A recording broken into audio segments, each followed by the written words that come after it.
Online reverse osmosis Mayong unit. adlaw na sa mga guys, another day, another chance sa atong kinabuhi mga guys. Welcome lang sa laing edition sa akong electrical vlog mga guys. Kining ubos nyo gala, murag chonggo. Pero gwapo, ate kra, kuya joke, magsumok-sumok na sa inyong kinabuhi. For today's video mga guys, online mi sa RO system mga guys. So among gidouble check ang mga connection sa RO system mga guys. Kung okay na ba yung mga motor mga guys, wa ba magkabali ang rotation mga guys. Kung mo na yung controller sa RO system mga guys, so inyo nakita mo guys, among gi-check ang control na mga guys. So pagkanong totoo mga guys, magpalagan namin sa RO's unit mga guys.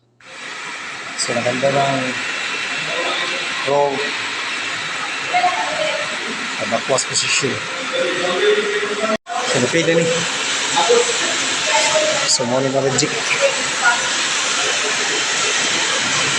Og nini kayo na guys, cafe na ko guys, ready na ni guys pag online sa RO unit mga guys. So na mga leaking guys. So, sige lang kaya mura na yung ayuhon guys. So mao na guys, ganda na ni ang RO guys. Nga ga-set up na ko sa valve ni guys para normal ang RO sa dagan mga guys. Mao na inyo makita guys nga ga-set up ko guys sa valving guys. Unya mao na guys, amo lang gi-open na ni ang product valve doors para ma-distribute na dito sa tangke mga guys. So mao na guys kita sa umong kauban guys nga mao na yung valving padung sa product tank mga guys. So amo lang gi-check ang valve ani guys kung okay na, and then tanaw mo ang pressure kung ano yung normal nga online sa RO unit mga guys. Alex, paano na to?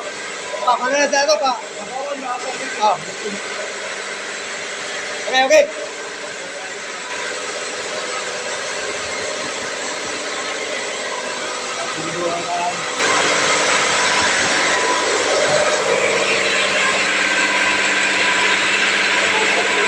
O syempre mga guys, ato din tilawan ang product water mga guys, ang iyang permit mga guys, kung okay ba mga guys. So mao na siya guys, ako na lang gi-testingan mga guys. Ato tilawan ang 100 ppm mga guys nga tidis mga guys. So okay na siya guys, pasok sa banga ang lasa sa portable water mga guys. So okay na siya guys, pwede na siya mainom mga guys. Og dire na ako kutob sa akong mini vlog. Daghang guys, salamat sa pagtanaw, gamping na tuntunan, o God bless.